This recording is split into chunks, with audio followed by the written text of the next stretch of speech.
Today, I'm going to finish a music video I started over 7 years ago. Will it suck? Or is it an unfinished masterpiece? Let's find out.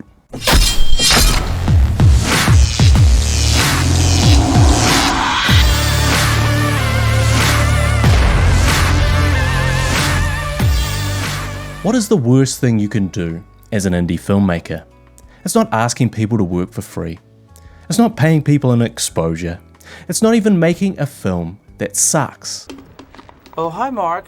After all, that's what most people are expecting.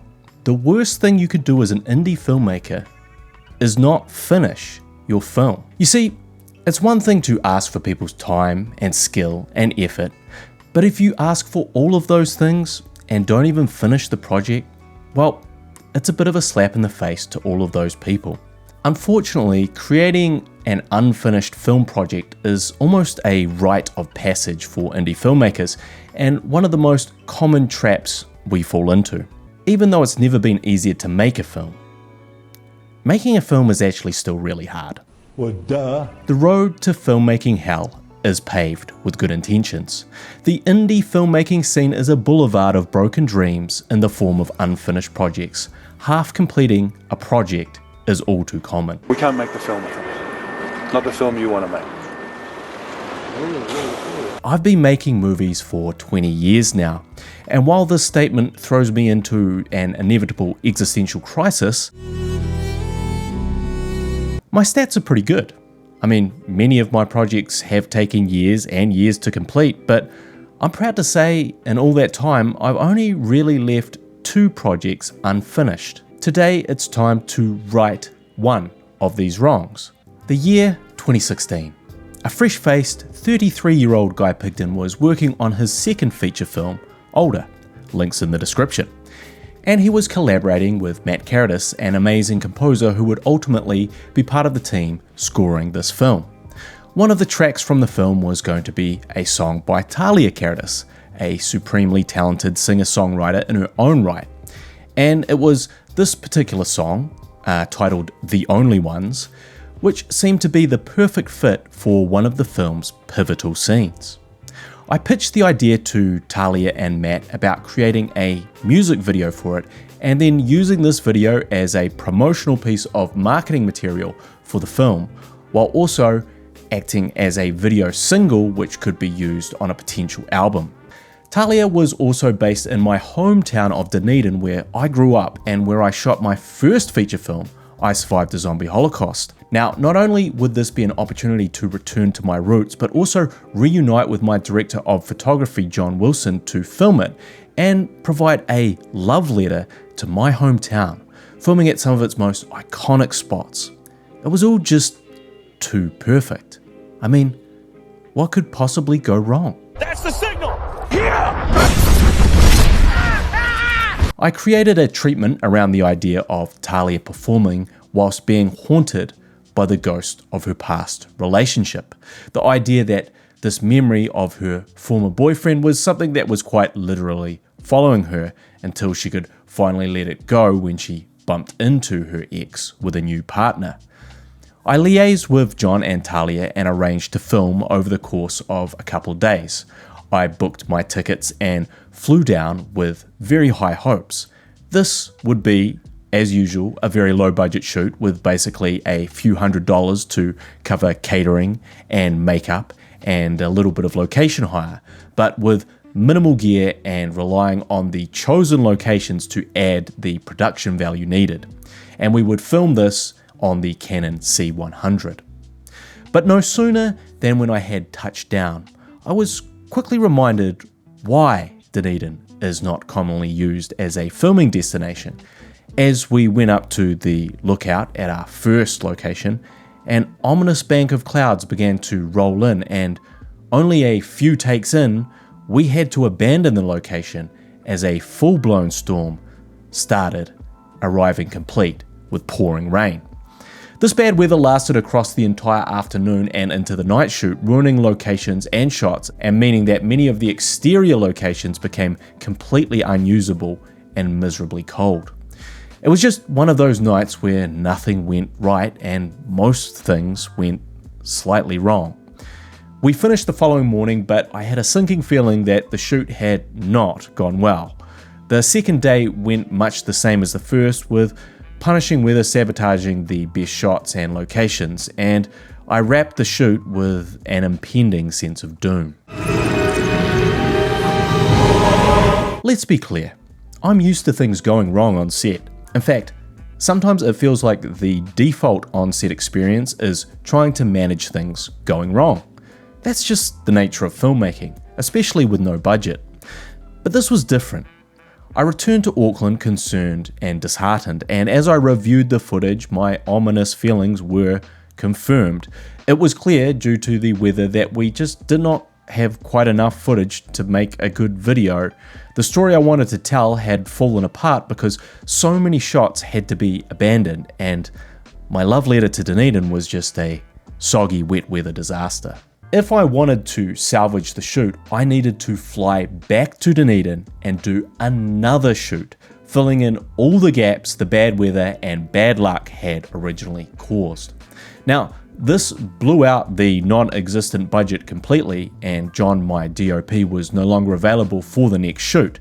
This meant that I would have to film everything else myself, with even less equipment and certainly a lot less skill. I utilized the Canon 5D Mark III using the Magic Lantern firmware hack to shoot raw footage. I convinced Talia and her partner to commit to another couple of days of filming, and armed with my DSLR camera, no crew, and a janky shoulder rig, I headed back down to Dunedin to film the music video for the second time.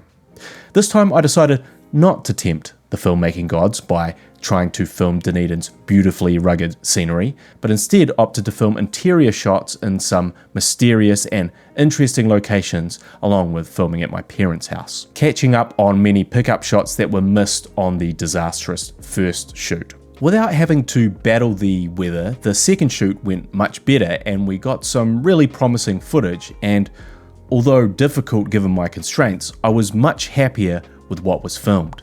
The pickup days were a success. But then we came to the edit. It's hard to know exactly why post-production becomes such an insurmountable hurdle when completing a film, but it can certainly be because the lack of technical knowledge and awareness on the shoot finally catches up to you. The next problem was syncing the sound and adding the music track to the clips for editing. This was a particularly big problem because for significant parts of the shoot, we had accidentally not recorded scratch audio, meaning we had nothing for us to sync the music to except Talia's lip movements. All these technical oversights meant that just the labeling and syncing process, along with converting the footage to something manageable, became a huge month-long ordeal. I had another distraction. While I was getting bogged down with trying to edit a music video to service my feature film, I was still editing and filming the feature film. So each time I sat down at my computer or had free time, I had a choice: work on this music video or work on the feature film. This meant the music video got pushed back further and further. Weeks turned into months, and months turned into well over a year, and still the music video sat on the shelf. But then, the final nail in the coffin. The music track that I loved so much and was so adamant would be a huge part of my feature film got cut from my feature film. With some distance and perspective, I realized that the song just didn't fit the film anymore, and it felt just a little too obvious a choice for the intended sequence. I continued to work on the actual film, and the music video sat in the indie filmmaker's graveyard with all the other half-finished, abandoned projects, perhaps never to see the light of day. Until now. Because that was 2016 and this is 2023. The world is a very different place. A 2TB hard drive costs $50. The footage that was so difficult to convert and play back in 2016 runs flawlessly in the Big Daddy edit software known as DaVinci Resolve.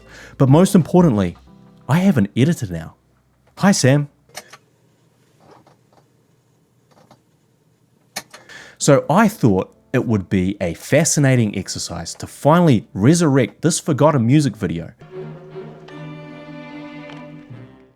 Dig it up and give it that proper edit and love it always deserved, and see whether or not this no-budget 2016 concept could be a good video in 2023, or if time has well and truly passed it by. So please enjoy the music video for the only ones.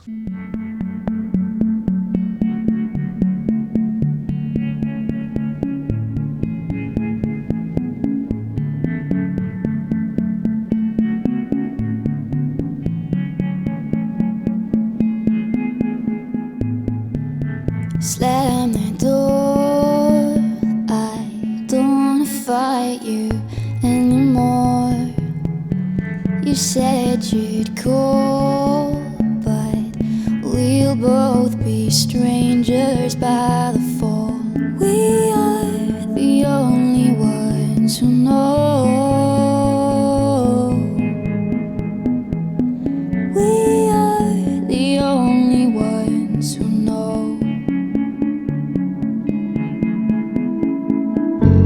Start the car, I'll keep driving till I can't feel a thing. Under the stars, all these memories start flooding in. We are the only ones who know. We are the only ones who know. I'll close my eyes tonight, let it sink in. Turn the lights down low, I'll free my mind. It's finally time to let these pieces go. Let them fall where they may. Let them bend, let them break. Let them fall where they may.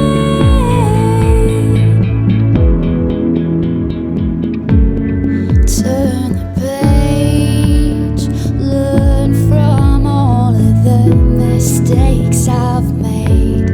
It takes time to come to terms with any last goodbye. We are the only ones who know. We are the only ones who know. I'll close my eyes tonight, let it sink in. Turn the lights down low, I'll free my mind. It's finally time to let these pieces go. Let them fall where they may. Let them bend, let them break. Let them fall where they may.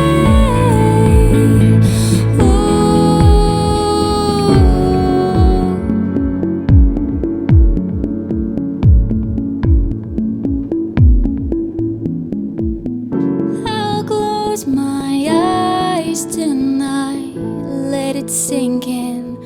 Turn the lights down low, I'll free my mind. It's finally time to let these pieces go.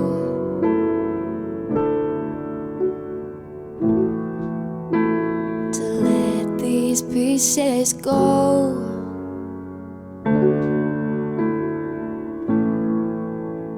To let these pieces go.